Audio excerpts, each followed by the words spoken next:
Hello everyone. मैं अभय आप सबका स्वागत करता हूं अपने यूट्यूब चैनल पे। आज हम लोग देखने वाले हैं कि कौन कौन से इम्पोर्टेंट एक्ट जो 1773 से लेकर के और 1935 तक इंडिया में आए थे। तो इस लेक्चर में हम लोग बेसिकली देखने वाले हैं 1773 टू 1892। इसके नेक्स्ट लेक्चर में हम लोग ये तीनों एक्ट को कवर करेंगे।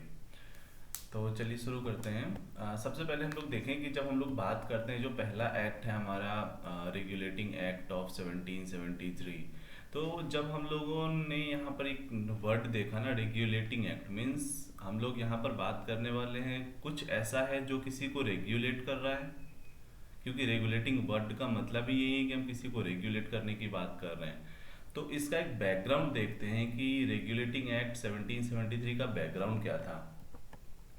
बेसिकली अगर हम बात करें तो एक बैटल ऑफ बक्सर हुआ 1764 में। तो बैटल ऑफ बक्सर जब हुआ तो उसमें एक्चुअली जो ईस्ट इंडिया कंपनी थी, इसको एक दीवानी राइट मिला था। ठीक है। तो ये जब हम लोग कहते हैं दीवानी राइट, तो यहाँ दीवानी राइट कहने का मतलब है कि उनको एक अधिकार मिल गया, उनको एक राइट मिल गया टू कलेक्ट द रिवेन्यू। तो यहाँ पे रिवेन्यू वो कहाँ कहाँ से कलेक्ट कर सकते थे ये दीवानी राइट के अकॉर्डिंग। तो वो कर सकते थे बंगाल, उसके बाद बिहार एंड उड़ीसा। ये तीन जगह से इनको अधिकार मिल गया कि ये दीवानी राइट कलेक्ट कर सकें। ठीक है। तो उसके बाद बैटल ऑफ बक्सर के बाद होता है ट्रीटी ऑफ इलाहाबाद। ये एक्चुअली जो इमेज मैंने यहाँ पर डाला है, ये ट्रीटी ऑफ इलाहाबाद का ही इमेज है। ठीक है। तो हुआ क्या कि जब इनको दीवानी राइट मिल गया, मतलब इनको रिवेन्यू कलेक्ट करने का जब अधिकार मिल गया, तो ऐसा देखा गया कि काफ़ी ज़्यादा करप्शन इंक्रीज हो गया था पूरे जो ईस्ट इंडिया कंपनी थी उसमें और उनके ऑफिशियल्स के बीच। और हालत ऐसी हो गई थी कि जो कंपनी है, जो ईस्ट इंडिया कंपनी है, वो तो एक तरीके से डिटेरियोरेट कर रही थी। वो एक तरीके से वो घाटे में जा रही थी। और जो वहाँ के ऑफिशियल्स थे, जो वहाँ के स्टाफ थे, वो जो है वो अमीर होते जा रहे थे। ठीक है। तो ये सारी चीज़ें जो यहाँ पर ये ब्रिटिश पार्लियामेंट है, इनके पास तो पहुँच गई ये सारी चीज़ें कि हाँ, जो वहाँ पे ऑफिशियल्स हैं ईस्ट इंडिया कंपनी के, वो काफ़ी ज़्यादा करप्शन कर रहे हैं। तो लास्ट में ये डिसाइड किया गया कि नहीं, अब जो ईस्ट इंडिया कंपनी के जो भी एक्टिविटी है, उनको जो ब्रिटिश गवर्नमेंट है, जो ब्रिटिश पार्लियामेंट है, वो उनको रेगुलेट करेगा। तो इसी के तहत जो पहला एक्ट हमारा है वो था रेगुलेटिंग एक्ट ऑफ 1773। तो इसी को कहा जाता है इनिशिएशन ऑफ सेंट्रलाइजेशन। मतलब एक सेंटर में पावर है, वो अब सब कुछ देखने वाला है। यानी यहाँ पर जो ब्रिटिश गवर्नमेंट है, वो अब इनके अफेयर्स को देखने वाली है। उसके बाद दूसरी चीज़ है इसमें कि जो ईस्ट इंडिया कंपनी थी, उनका देखो, पहले वो जब आए थे तो वो तो सिर्फ ट्रेडर बन के आए थे ना, वो तो सिर्फ एक ट्रेडर बन के आए थे। लेकिन अब इनको पॉलिटिकल एंड एडमिनिस्ट्रेटिव फंक्शन भी दे दिया गया इंडिया में। अब ये सिर्फ ट्रेडर नहीं रहे। ठीक है। उसके बाद यहाँ पर क्या हुआ कि जो एक गवर्नर जनरल ऑफ बंगाल का पोस्ट बनाया गया और उनके साथ 4 एग्जीक्यूटिव काउंसिल के मेंबर दिए गए। देखो, यहाँ एक चीज़ मैं बता दूं कि जब कोई भी इतना बड़ा पोस्ट अगर होता है ना, तो उसको असिस्ट करने के लिए कुछ लोगों की ज़रूरत होती है। जैसे अगर हम लोग इंडिया की बात करें तो अगर प्राइम मिनिस्टर है, तो उनके साथ काम करने वाले डिफरेंट डिफरेंट मिनिस्टर्स होते हैं, डिफरेंट डिफरेंट सेक्रेटरीज होते हैं, बहुत सारे होते हैं। तो इसी तरीके से जो गवर्नर जनरल ऑफ बंगाल था ना, तो उसको उसके साथ 4 एग्जीक्यूटिव काउंसिल के मेंबर भी दिए गए उसको। उसके बाद यहाँ पर सुप्रीम कोर्ट इस्टेब्लिश किया गया। ये ना अक्सर एक क्वेश्चन आता है कि किस एक्ट के तहत इंडिया में पहली बार सुप्रीम कोर्ट का इस्टेब्लिशमेंट हुआ था। तो ये बेसिकली कलकत्ता में हुआ था। ठीक है। उसके बाद इसमें कुछ जो कोर्ट ऑफ डायरेक्टर है, फिर वो कोर्ट ऑफ डायरेक्टर भी यहाँ पर एक कोर्ट ऑफ डायरेक्टर का भी पोस्ट आता है। ठीक है। उसके बाद मैं यहाँ एक चीज बता दूं कि ये वाला अगर आप इमेज देख पाए, ठीक है, तो ये है यहाँ पे महाराजा नंद कुमार। हुआ क्या था इसमें कि जो पहले गवर्नर जनरल ऑफ इंडिया थे वॉरेन हेस्टिंग, इन्होंने क्या किया कि एक्चुअली सबसे पहले महाराजा नंद कुमार ने, ये महाराजा नंद कुमार है, इन्होंने वॉरेन हेस्टिंग पर ये चार्ज लगाया था कि इसने ब्राइबरी की मांग की है, इसने घूस की मांग की और इसने घूस लिया है। इसके ऊपर चार्ज लगा था, किसने लगाया था? महाराजा नंद कुमार ने। तो ये गवर्नर जनरल ऑफ बंगाल है, ठीक है, इसके पास बहुत पावर है। तो ये चीज इसको पसंद बिल्कुल नहीं आया, जो वॉरेन हेस्टिंग है इसे ये चीज पसंद बिल्कुल नहीं आता है, और इसने बाद में कुछ कॉन्स्पिरेसी करके महाराजा नंद कुमार को इनको फांसी दे दिया जाता है, ठीक है।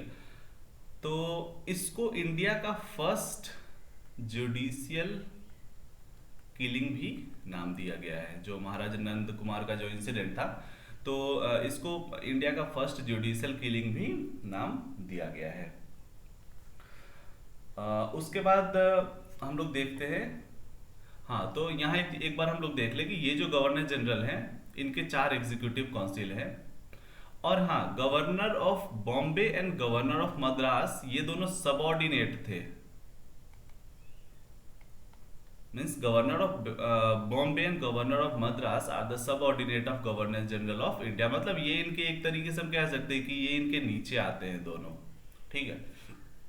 उसके बाद जब सुप्रीम कोर्ट ऑफ इंडिया जब कलकत्ता में 1773 एक्ट के तहत जब एस्टेब्लिश हुआ, तो उसमें एक सीजेआई थे और 3 जजेस थे। जो पहले सीजेआई थे, जो पहले चीफ जस्टिस ऑफ इंडिया रहे यहाँ सुप्रीम कोर्ट के, वो थे सर एलिजा इम्पे।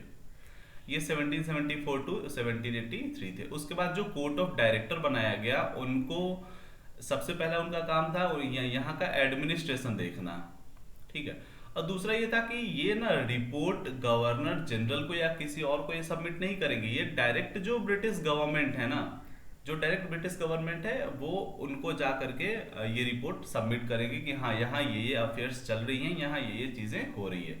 यहाँ मैं एक और चीज़ बता दूं कि ये जो है सर एलिजा इम्पे और ये जो वॉरेन हेस्टिंग है, ठीक है, इन दोनों पे एक्चुअली इम्पीचमेंट का चार्ज भी लगा था ये महाराजा नंद कुमार के केस में, लेकिन बाद में फिर इनको चार्ज से बरी कर दिया गया था, ठीक है। मतलब इनके ऊपर से वो जो चार्ज था वो एक तरीके से हटा दिया गया था, ठीक है। अब हम लोग देखते हैं हमारा नेक्स्ट जो एक्ट है वो है पिट्स इंडिया एक्ट 1784। बेसिकली इसमें पहली बार जो कंपनी की टेरिटरी थी इंडिया में, उसको नाम दिया गया ब्रिटिश पोजेशन। इसका मतलब है कि इस वर्ड का क्या मतलब होता है? अधिकार। मतलब अब जो इंडिया में जो ब्रिटिश है, जो इंडिया में ब्रिटिशर्स हैं, अब उन पर डायरेक्ट एक तरीके से इंडिया के टेरिटरी पर किसका अधिकार हो चुका है? ब्रिटिशर्स का। तो एक यहाँ से क्वेश्चन बनता है कि मतलब किस एक्ट के थ्रू जो कंपनी की टेरिटरी थी इंडिया में, उसको ब्रिटिश पोजीशन कहा गया, ठीक है। तो एक यहाँ पे ये होता है। दूसरा ये है कि कॉमर्शियल फंक्शन और पॉलिटिकल फंक्शन, इस दोनों को अलग कर दिया गया, ठीक है। तो यहाँ से एक ये इंपॉर्टेंट बनता है कि कॉमर्शियल फंक्शन कौन देखता था, पॉलिटिकल फंक्शन कौन देखता था। बेसिकली कॉमर्शियल फंक्शन के लिए कोर्ट ऑफ डायरेक्टर्स बनाए गए थे एंड पॉलिटिकल फंक्शन के लिए बोर्ड ऑफ कंट्रोल बनाया गया था। तो एक यहाँ से फिर इंपॉर्टेंट हो जाता है कि पेपर में डायरेक्ट ये क्वेश्चन आ जाता है कि कॉमर्शियल फंक्शन कौन संभालता था या पॉलिटिकल फंक्शन की जिम्मेदारी किसे मिली थी, ठीक है। तो यहाँ पर लेकिन यहाँ ना एक्चुअली इसका एक ड्रॉबैक रहा। ड्रॉबैक क्या था? ड्रॉबैक ये था कि जो कंपनी थी या जो ब्रिटिश गवर्नमेंट थी, उसने ये जो एक लाइन होता है ना, डिमार्केशन लाइन, जो कॉमर्शियल फंक्शन और पॉलिटिकल फंक्शन के बीच, वो ये क्लियर नहीं कर पाए कि हाँ ये है कॉमर्शियल फंक्शन, ये है पॉलिटिकल फंक्शन। कहीं ना कहीं ये जो लाइन था ना कॉमर्शियल एंड पॉलिटिकल के बीच, वो एक क्लियर नहीं था, वो एक बहुत बड़ा ड्रॉबैक साबित हुआ। उसके बाद अगर हम लोग देखें तो जो गवर्नर जनरल थे, इनके 3 एग्जीक्यूटिव काउंसिल रहे यहाँ पर। जो तीसरा था, ये चीज यहाँ पर एक पॉइंट बस नोट करना है कि जो तीसरा था वो था कमांडर इन चीफ। एक गवर्नर जनरल दूसरा है और उसके फिर ये 3 एग्जीक्यूटिव काउंसिल है, E1, E2, E3। जो E3 है वो है कमांडर इन चीफ। अब उसके बाद मैं यहाँ पर बस एक चीज ऐड करना चाहता हूँ कि जैसे पिट्स इंडिया एक्ट 1784 हुआ, उसी के बाद एक आया था एक्ट ऑफ 1786। बेसिकली इसमें क्या हुआ था कि जब कॉर्नवालिस थे गवर्नर जनरल, तो इन्होंने ये डिमांड किया कि ये जो कमांडर इन चीफ का पोस्ट है ना, ये जो कमांडर इन चीफ का पोस्ट है, ये भी गवर्नर जनरल को ही दे दिया जाए। और इनकी बात मान ली जाती है, और ये जो कमांडर इन चीफ का जो पोस्ट होता है वो गवर्नर जनरल को ही दे दिया जाता है। और हम देखें तो यही इन्हीं का ये डिमांड था, जो आगे भी फिर ये चीज कंटिन्यू रहा इवन कॉर्नवालिस के जाने के बाद भी। उसके बाद हम लोग देखते हैं नेक्स्ट एक्ट है हमारा चार्टर एक्ट ऑफ 1793। बेसिकली जो चार्टर एक्ट ऑफ 1793 है हाँ, तो मैं ना पहले यहाँ पर एक चीज बता दूं कि आपको चार्टर चार्टर ये आपको ना आगे 3-4 बार देखने को मिलेगा। तो जब हम लोग ये कहते हैं ना चार्टर एक्ट, मतलब कंपनी को कंपनी का जो एक तरीके का कॉमर्शियल प्रिविलेज है उसको एक्सटेंड किया जा रहा है। जब मैंने कहा ना कि चार्टर एक्ट 1793 और उसके बाद फिर हम लोग पढ़ेंगे चार्टर एक्ट 1813, इसका मतलब 1793 टू 1813, जो 1813 यानी ये जो 20 साल का पीरियड है ना, तो इसका मतलब ये है कि एक्ट से कंपनी के कॉमर्शियल प्रिविलेज को 20 साल के लिए बढ़ा दिया जा रहा है। ठीक है, मतलब वो 20 साल और अपना जो उनका कॉमर्शियल प्रिविलेज है वो उसको एंजॉय कर सकते हैं। ठीक है, तो अब यहाँ पर एक टर्म आता है प्रिविलेज और कंट्री ट्रेड। बेसिकली यहाँ पे ये प्रिविलेज या कंट्री ट्रेड एक कॉन्सेप्ट है जो ये जिसमें ये था कि अब जो ईस्ट इंडिया कंपनी है, जो ईस्ट इंडिया कंपनी है ना, तो इनको एक तरीके का इनको इम्पावर कर दिया गया है, मतलब इनको इतनी पावर दे दी गई है जिसके तहत ये लाइसेंस दे सके इंडिविजुअल को। ये पावर पहले नहीं था इनको। ठीक है, ये पावर इनको पहले नहीं था। ये किसी भी इंडिविजुअल को लाइसेंस दे सकते थे, किस चीज के लिए? ट्रेड के लिए। और इसी को कहा गया था प्रिविलेज और कंट्री ट्रेड। ये मैं यहां पर जब मैं कह रहा हूं ना इंडिविजुअल, इसका मतलब यहां पर ईस्ट इंडिया कंपनी के मेंबर्स की बात की जा रही है, ईस्ट इंडिया कंपनी के एम्प्लॉय की बात की जा रही है कि वो ईस्ट इंडिया कंपनी में तो हैं ही, उसके साथ साथ वो इंडिया में ट्रेड भी कर सकते हैं। तो इसी का एक नतीजा ये हुआ कि ये जो आपको ये दिख रहा है ना, ये बेसिकली बहुत लोग जानते होंगे, ये है ओपियम, अफीम। तो इसी की वजह से, इसी ट्रेड पॉलिसी की वजह से जो अफीम का एक तरीके से हम लोग कह सकते हैं शिपमेंट, वो चाइना में शुरू हो गया। मतलब यहां से अफीम इंडिया से लेते थे और कहां जाते थे? चाइना। तो यहीं से शुरुआत होती है किस चीज की? Shipment of opium to China. और हाँ, यहाँ एक चीज और है कि जो माल अदालत यानी जो रिवेन्यू एडमिनिस्ट्रेशन था उसको सेपरेट कर दिया जाता है जुडिशियरी फंक्शन से। पहले ये दोनों एक ही जगह होते थे, जो रिवेन्यू एडमिनिस्ट्रेशन जुडिशियरी फंक्शन एक ही जगह जो होता था उसको अब सेपरेट कर दिया जाता है। तो इसी को हम लोग कहते हैं कि माल अदालत डिसअपियर्ड। ठीक है, उसके बाद हम लोग बात करते हैं चार्टर एक्ट 1813 की। तो ये बेसिकली बहुत इंटरेस्टिंग एक्ट है। यहाँ पर ये हुआ था कि नेपोलियन का एक कंटिनेंटल सिस्टम आया था। ठीक है, जब हम लोग वर्ल्ड हिस्ट्री पढ़ेंगे ना तो उसमें हम लोग ज़्यादा डिटेल में देखेंगे कि नेपोलियन का कंटिनेंटल सिस्टम क्या था।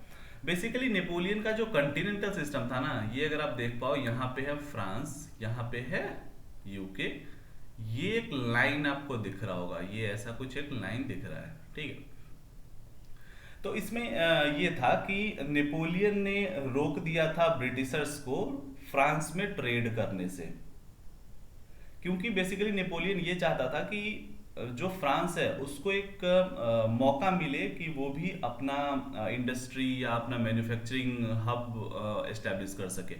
तो यहाँ पर हमारे लिए इम्पोर्टेंट बस इतना है कि इस कॉन्टिनेंटल सिस्टम की वजह से अब जो ब्रिटिशर्स है वो फ्रांस में ट्रेड नहीं कर पा रहे हैं। तो अब आप अगर देखो तो अगर जो ट्रेडर्स हैं भाई इनका पहले अगर इस जगह पर ट्रेड होता था, इसको रोक दिया गया है, तो इनको तो कंटिन्यूअस लॉस हो रहा है। ठीक है, तो फिर इन्होंने जो ब्रिटिश गवर्नमेंट है इन्होंने ये डिमांड किया कि जब इधर हम लोग ट्रेड नहीं कर पा रहे तो कहीं ना कहीं ट्रेड करने का तो रास्ता चाहिए हमें।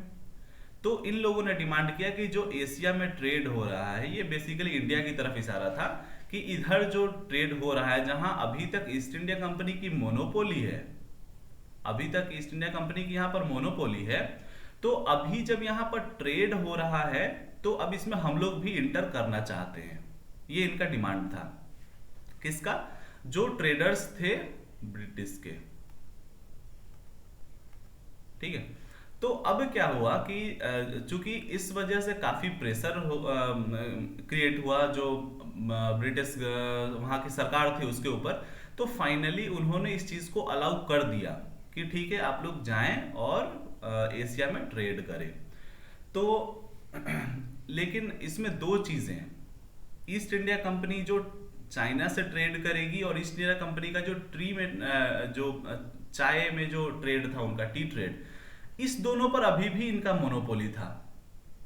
ठीक है, तो ये बेसिकली एक यूपीएससी सिविल सर्विसेज का भी हमारा एक क्वेश्चन है, ये प्रीवियस ईयर क्वेश्चन है यहाँ से। ठीक है, कि ऐसा 1813 एक्ट से रिलेटेड एक क्वेश्चन आया था, उसमें एक ऑप्शन ये दिया हुआ था। ठीक है, कि क्या उनका मोनोपोली पूरी तरीके से खत्म कर दिया गया था? तो ऐसा नहीं था। मोनोपोली बाकी सब चीजों में हर कोई ट्रेड कर सकता था अब, लेकिन जो चाइना के साथ ट्रेड होगा और जो टी में ट्रेड होगा, ये दोनों अभी भी ईस्ट इंडिया कंपनी के हाथों में है। और यहाँ पर एक बहुत इंटरेस्टिंग चीज हुआ था कि 1 लाख रुपया एजुकेशन के लिए ब्रिटिश गवर्नमेंट ने अलॉट किया था।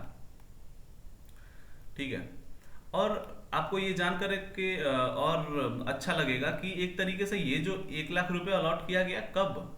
1813 में। किसके एजुकेशन के लिए? इंडियंस के एजुकेशन के लिए। और ये खर्च कब हुआ है? ये लगभग 40 साल बाद जाकर के ये 1 लाख रुपए वाला सिस्टम जो था वो स्टार्ट होता है।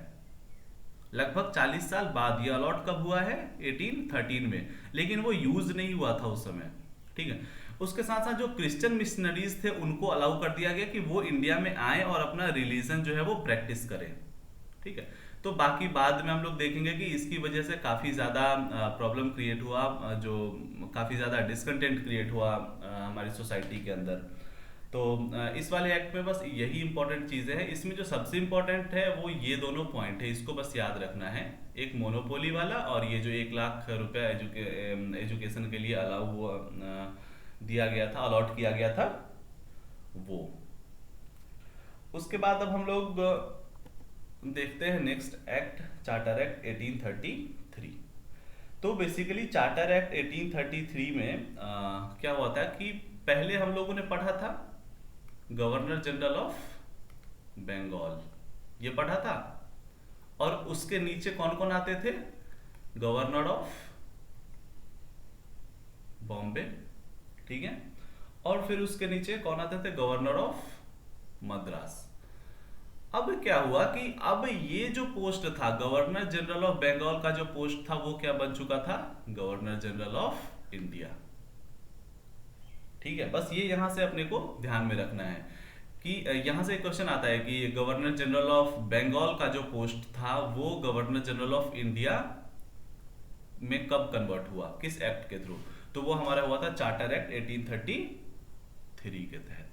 और बेसिकली 1833 एक्ट को ही क्लाइमेक्स ऑफ सेंट्रलाइजेशन भी नाम दिया जाता है, क्योंकि इस समय सेंट्रलाइजेशन जो था वो सबसे ज्यादा और सबसे बेहतर तरीके से देखा गया था।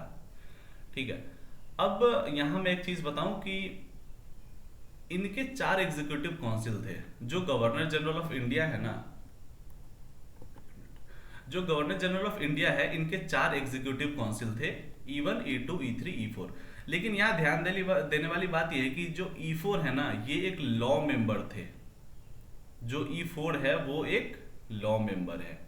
ठीक है, तो जब हम लोग बात करते हैं लॉ मेंबर की, तो जो पहले ये रहे लॉ मेंबर के जो चेयरमैन रहे, जो फर्स्ट लॉ कमीशन के चेयरमैन थे वो थे लॉर्ड मैकले।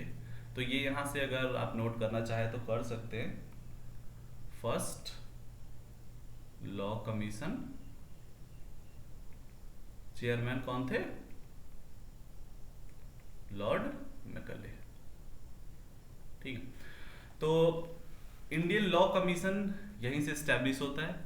उसके साथ साथ कोडिफिकेशन ऑफ लॉ होता है। देखो कोडिफिकेशन ऑफ लॉ जब हम लोग कहते हैं ना, तो इसको अगर हम लोग एक एग्जांपल के तहत समझे तो अभी जैसे आईपीसी है, सीआरपीसी है, ठीक है। जैसे अब आईपीसी है तो इसमें जो जो क्राइम है उसका लिस्ट दिया गया है कि हाँ इस तरीके के क्राइम हो सकते हैं या होते हैं, उससे रिलेटेड फिर पनिशमेंट दिया गया है, ठीक है। उसके बाद फिर जो हमारा सीआरपीसी है फिर उसमें एक कंसोलिडेटेड क्रिमिनल लॉ बनाया गया है, ठीक है। एक जगह पर क्रिमिनल लॉ तैयार किया गया है। तो एक जगह पर जब डिफरेंट डिफरेंट एक्ट्स को हम लोग या डिफरेंट डिफरेंट लॉ को जब रखें ना, तो उसको हम लोग कहते हैं codification of law.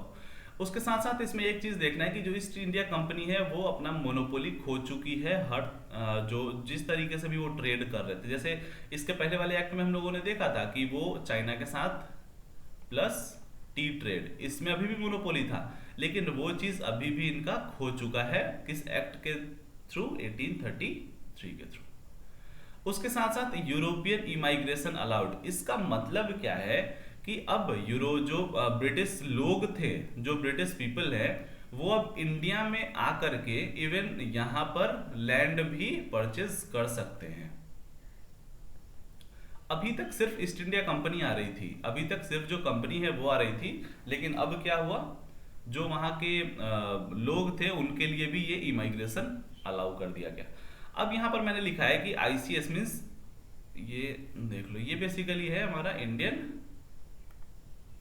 Civil services, ठीक है। आईसीएस को अलाउ किया गया था, जो इंडियन सिविल सर्विसेज को ब्रिटिशर्स ने ये कहा कि अब वो मेरिट बेसिस पर अलाउ करने वाले हैं, लेकिन एक्चुअली में ये बहुत बड़ा एक झूठ था, क्योंकि ये सिर्फ दिखाने के लिए किया गया था, नहीं तो एक्चुअल में मतलब जो एक्चुअल जो हकीकत थी वो कुछ दूसरी थी। यहाँ पर स्लेवरी एबोलिशन का एक आता है कि जो ऐसे मजदूरी थी, जो एक तरीके से हम लोग कहते हैं बंधुआ मजदूरी आप इसको कह लो, या किसी तरीके का जो स्लेवरी था, ठीक है, वो एबोलिश किया जाता है किस एक्ट के थ्रू? 1833 के थ्रू, ठीक है। लेकिन ये जो स्लेवरी एबोलिशन का था, इसमें भी जो हमारे सोसाइटी में एक लोगों के बीच एक डिसकंटेंट फिर से क्रिएट होता है। रीजन ये था कि लोगों का ये कहना था कि ऐसी ऐसी चीजें जो है वो सोसाइटी के अंदर से आनी चाहिए, मतलब कोई दूसरा नहीं हो जो हमें आकर के बताए कि नहीं आपको ऐसा करना है, आपकी जो ये प्रथा है ये गलत है। तो बेसिकली इसकी वजह से भी एक डिसकंटेंट क्रिएट हुआ था। तो इस वाले में हमारे लिए इम्पोर्टेंट क्या क्या है? इस वाले में ये एक तो गवर्नर जनरल ऑफ इंडिया का है, ठीक है, जो लॉर्ड विलियम बेंटिक है, ये खतरनाक सा चेहरा, ठीक है। और उसके बाद एक इंडियन लॉ कमीशन का बनना, कोडिफिकेशन ऑफ लॉ। उसके बाद ये जो बेसिकली शख्स दिख रहे हैं ये यही है, मैकले है, ठीक है। और एक्चुअली 1833 में जो भी चीजें मैंने यहाँ लिख रखी है ये हमारे एग्जाम पॉइंट ऑफ व्यू से सारे इंपॉर्टेंट है, ठीक है। उसके बाद अब हम लोग देखते हैं चार्टर एक्ट 1853। अब यहाँ पर जो इंडियन सिविल सर्विसेज का एग्जाम था वो सबके लिए ओपन किया गया। तो ये यहाँ से आता है कि मतलब वो किस कमेटी ने इस चीज को फाइनलाइज किया था, या किस कमेटी ने इस चीज को ओपन करा था। तो उसमें जो नाम आता है वो था मैकले कमेटी का, या इसी को commission on Indian civil services नाम दिया गया था 1854। अब मैंने जो यहाँ ये बताया था आपको, ये लॉ मेंबर का, कि ये चौथा जो था ये लॉ मेंबर था, लेकिन ये परमानेंट नहीं था। ये जो एग्जीक्यूटिव काउंसिल का चौथा मेंबर था ये परमानेंट नहीं था। किस एक्ट में? 1833 में। लेकिन जब हम लोग 1853 की बात करते हैं तो वो जो चौथा मेंबर था वो भी एक परमानेंट मेंबर बन चुका है। किसका? ईस्ट इंडिया इसका एग्जीक्यूटिव काउंसिल का, ठीक है। उसके बाद यहाँ पर देखिए, जो गवर्नर जनरल ऑफ इंडिया है इसके लेजिस्लेटिव काउंसिल में कितने हैं? अभी 12। एग्जीक्यूटिव काउंसिल में कितने हैं? 4। यहां पर एक इंटरेस्टिंग चीज ये है कि लेजिस्लेटिव काउंसिल तो बना दिया गया, लेकिन ये एक ऐसा बलून था जिसको हम लोग एक पिन मार करके फोड़ सकते थे। मतलब यहाँ पर कहने का ये मतलब है कि जो गवर्नर जनरल था वो इनके द्वारा बनाए गए किसी भी चीज को विटो कर सकता था। ये मतलब कहने का ये मतलब है कि लेजिस्लेटिव काउंसिल तो बनाया गया है, लेकिन ये एक तरीके से इस पर जो पूरा अधिकार है वो किसका है, गवर्नर जनरल ऑफ इंडिया का। ठीक है। तो यहाँ पर एक चीज और मैं बता दूं कि यहाँ जो 12 दिख रहा है ना, तो इन 12 में से 4 थे लोकल रिप्रेजेंटेटिव। ठीक है। तो यहाँ पे ना ये हमको याद रखना है कि 4 यहाँ पे लोकल रिप्रेजेंटेटिव थे। उसके साथ साथ एक चीज ना जो अक्सर बुक्स में कम देखने को मिलता है कि जो कोर्ट ऑफ डायरेक्टर है, ये जो कोर्ट ऑफ डायरेक्टर है ना, इसके पावर काफी बढ़ गए थे। जैसे ये किसी भी प्रोविंस के लिए कोर्ट ऑफ डायरेक्टर जो है वो लेफ्टिनेंट गवर्नर अपॉइंट कर सकता था। उसके साथ साथ जो उसी समय ना कुछ चीजें हुई थी, जैसे क्रिएशन ऑफ असम, उसके बाद बर्मा एंड सेंट्रल प्रोविंस। ये किस समय हुआ था, ये 1853 एक्ट के समय ही हुआ था। उसके बाद यहाँ एक चीज और मैं बता दूं कि जो बोर्ड ऑफ डायरेक्टर था, जो बोर्ड ऑफ डायरेक्टर पहले था, उसका नंबर कम कर दिया गया 24 टू 18।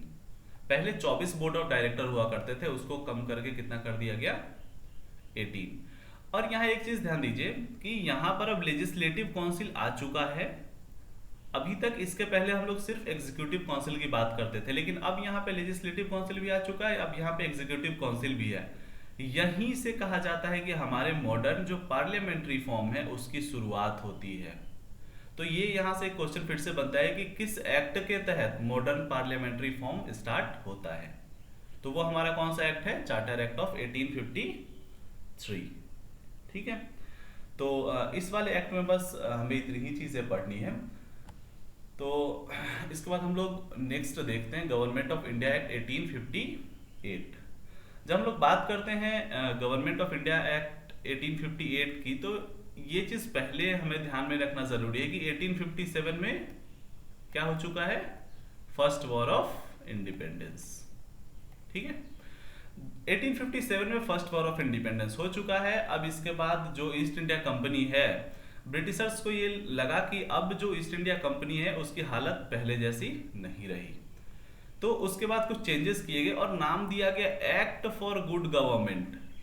अब यहाँ पर आपको भी ये जान करके ना थोड़ी सी हैरानी होगी कि ये सिर्फ ये कह देना कि act for good government of India, क्या वाकई में वो इंडिया के गुड गवर्नमेंट के लिए था या किसी और के लिए था। ठीक है। तो इसको नाम दिया जाता है, इसलिए बस मैंने यहाँ पर लिख दिया है कि it was just an act for the good government. ठीक है। अब क्या हुआ कि अब पूरी तरीके से कंट्रोल किसके हाथ में है, ब्रिटिश पार्लियामेंट के हाथ में। ठीक है। पहले जो board of control and court of director का जो पोस्ट था उसको अब खत्म कर दिया जाता है। उसके साथ साथ पहले गवर्नर जनरल जो थे वो अब क्या बन चुके हैं, वायसरॉय। और वो अब वायसरॉय के साथ अब कौन काम करेगा, एक सेक्रेटरी होगा। सेक्रेटरी के पास भी काफी पावर था, वो हम लोग आगे देखने वाले हैं। ठीक है। तो इसमें अब हमारे लिए जरूरी क्या क्या है कि जो हमारे गवर्नर जनरल है वो क्या बन चुके हैं, वायसरॉय। अब यहां से फर्स्ट वायसरॉय कौन हुए, लॉर्ड कैनिंग। तो यहां से एक बनता है, काफी एसएससी के एग्जाम में ही ये चीजें ज्यादा या आरआरबी वाले एग्जाम में ज्यादा पूछा जाता है कि फर्स्ट वायसरॉय कौन हुए। तो कभी भी हम लोगों को देखो ये तीन चीज अलग अलग है। जब हम लोग कहते हैं गवर्नर जनरल ऑफ बंगाल, उसके बाद गवर्नर जनरल ऑफ इंडिया, उसके बाद जो तीसरी चीज है वो है वायसरॉय ऑफ इंडिया। ठीक है। यहां पर मैं एक चीज क्लियर कर दूं कि ये तीनों जो पोस्ट है ना, ये रूलर नहीं है, ये रूलर नहीं है, ये याद रखना, ये कोई शासक नहीं है, बल्कि ये सिर्फ एक ब्रिटिश रिप्रेजेंटेटिव हैं। कहां पर, जो इंडिया में है। ठीक है। इससे ज्यादा ये कुछ नहीं, इनके पास पावर है, सब कुछ है, लेकिन इनको रूलर कभी नहीं कहा जाता है। और यहां पर एक चीज और मैं बता दूं कि जो वायसरॉय है इनके लेजिस्लेटिव काउंसिल में 6 मेंबर, एग्जीक्यूटिव काउंसिल में 4 मेंबर हुए।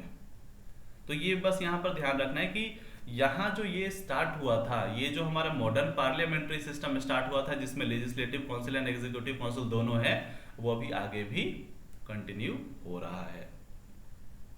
ठीक है, तो इसमें अभी उसके बाद फिर हम लोग देखें तो इसमें और ऐसा कुछ ऐसा इंपॉर्टेंट है नहीं। ठीक है, बस ये ध्यान रखना है कि इसमें 6 मेंबर थे और इसमें 4 मेंबर थे। इस वाले एक्ट में जब हम लोग बात करते हैं एग्जामिनेशन पॉइंट ऑफ व्यू से, तो बस ये टर्म आ जाता है कि एक्ट फॉर गुड गवर्नमेंट का किस एक्ट से ताल्लुक है। और दूसरा इसमें आता है कि वायसरॉय जो गवर्नर जनरल थे वो वायसरॉय कब बनाए जाते हैं, या फिर सेक्रेटरी ऑफ स्टेट का पोस्ट कब आता है। तो ये सारी चीज़ें इस एक्ट से पूछी जाती है। उसके बाद अब हम लोग अगर देखें तो हमारा नेक्स्ट एक्ट है इंडियन काउंसिल्स एक्ट 1861। तो बेसिकली जो हमारा इसमें इंडियन काउंसिल्स एक्ट 1861 है, तो अब इसमें पहले क्या था कि एग्जीक्यूटिव का जो काम था वो था लॉ बनाना। ठीक है, लेकिन अब क्या हुआ कि लॉ मेकिंग का काम अब सिर्फ एग्जीक्यूटिव का नहीं रहा, क्योंकि मैंने पहले ही बताया है कि अब लेजिस्लेटिव असेंबली भी या जो लेजिस्लेटिव काउंसिल है वो भी आ चुका है। ठीक है, तो एग्जीक्यूटिव के साथ साथ अब कौन काम कर रहा है? Legislative council. ठीक है, यहां पर है लेजिस्लेटिव काउंसिल, यहां पर एग्जीक्यूटिव काउंसिल। अब ये दोनों आ चुके हैं। पहले ये काम जो सिर्फ एग्जीक्यूटिव करता था वो अब कौन कर रहा है? साथ साथ उसके लेजिस्लेटिव। उसके बाद जो पोर्टफोलियो सिस्टम है उसकी शुरुआत यहीं से की जाती है बाय लॉर्ड कैनिंग, और कहा जाता है कि यही हमारा फाउंडेशन है कैबिनेट गवर्नमेंट का। ठीक है, जब हम लोग बात करते हैं यहाँ पर, बस मैं एक जल्दी से एक चीज बता दूं कि ये जब हम लोग पोर्टफोलियो सिस्टम कहते हैं ना, इसका मतलब जो हर ब्रांच है एडमिनिस्ट्रेशन का, उसका एक ऑफिशियल हेड है और उसके साथ साथ उसका एक स्पोक्स पर्सन है। ठीक है, तो एक ना यहाँ पर बस ये चीज हम लोगों को ध्यान रखना है पोर्टफोलियो सिस्टम का मतलब क्या है। तो यहीं से जो नींव पड़ती है कैबिनेट गवर्नमेंट की, जो अभी प्रेजेंट डे में भी कैबिनेट गवर्नमेंट है, तो उसकी जो शुरुआत थी वो कहां से होती है? इंडियन काउंसिल्स एक्ट 1861 से।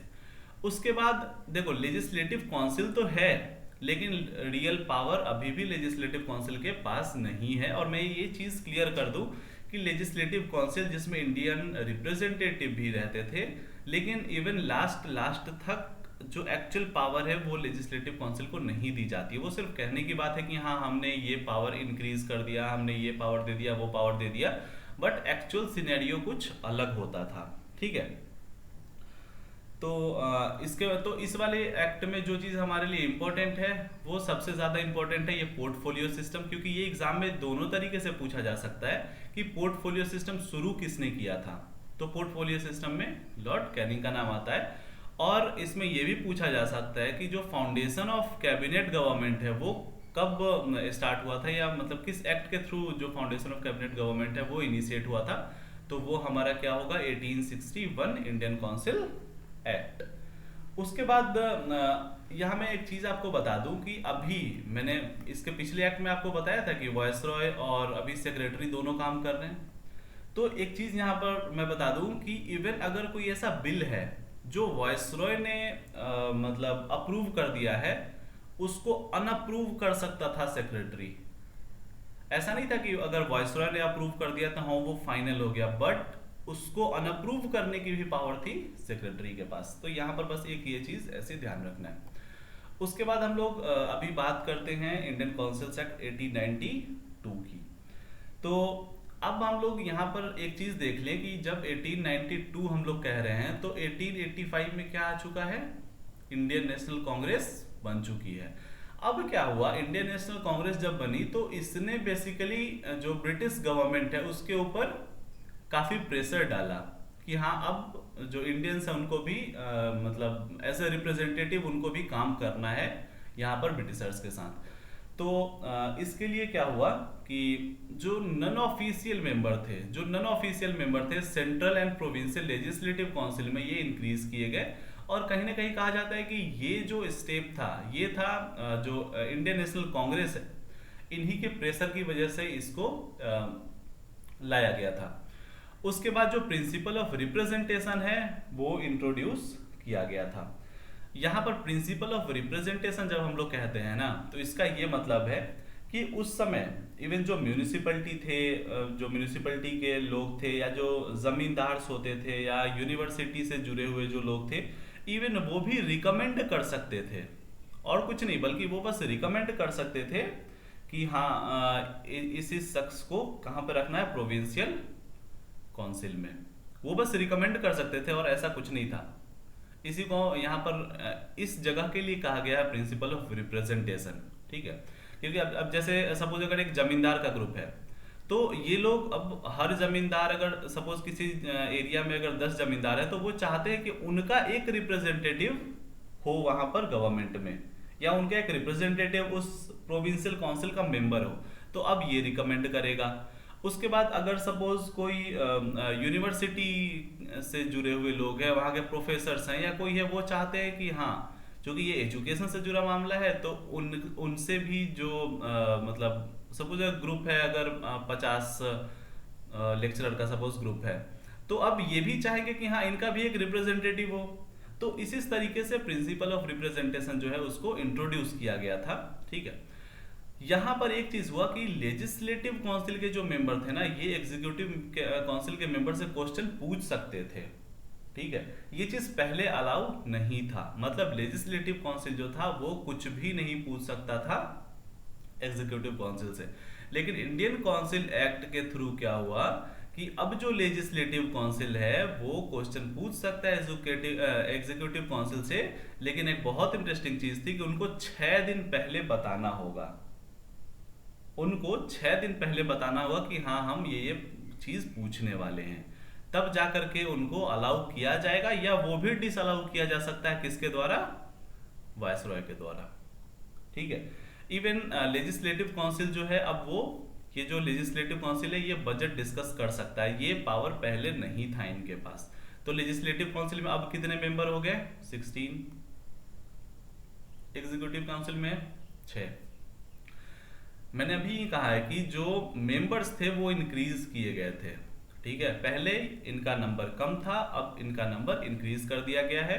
अब इसमें प्रिंसिपल और रिप्रेजेंटेशन जो है वो इंट्रोड्यूस कर दिया गया है। तो यहां से जो क्वेश्चन बन के आता है 1892 से, वो ये दो चीजें आती है बेसिकली, ये दो कि क्या नॉन ऑफिशियल मेंबर्स या जो चाहे वो हम लोग बात करें सेंट्रल लेजिस्लेटिव काउंसिल का या प्रोविंशियल लेजिस्लेटिव काउंसिल का, क्या ये इंक्रीज हुआ था या डिक्रीज हुआ था, एक ये बनता है। दूसरा होता है कि प्रिंसिपल ऑफ रिप्रेजेंटेशन किस एक्ट के थ्रू आया था, तो वो अपने को बस ध्यान रखना है कि वो आया था इंडियन काउंसिल्स एक्ट 1892 के तहत। तो आज का ये लेक्चर हम लोग बस यहीं समाप्त करते हैं। उसके बाद जो नेक्स्ट हमारा लेक्चर होगा उसमें हम लोग देखने वाले हैं 1909, 1919, 1935। ये दोनों मोस्ट इंपॉर्टेंट है क्योंकि जब हम लोग एक्ट्स की बात करते हैं तो बिना इसके हमारा एक्ट कंप्लीट ही नहीं हो सकता है। ठीक है, so thank you everyone for watching the video, thank you so much.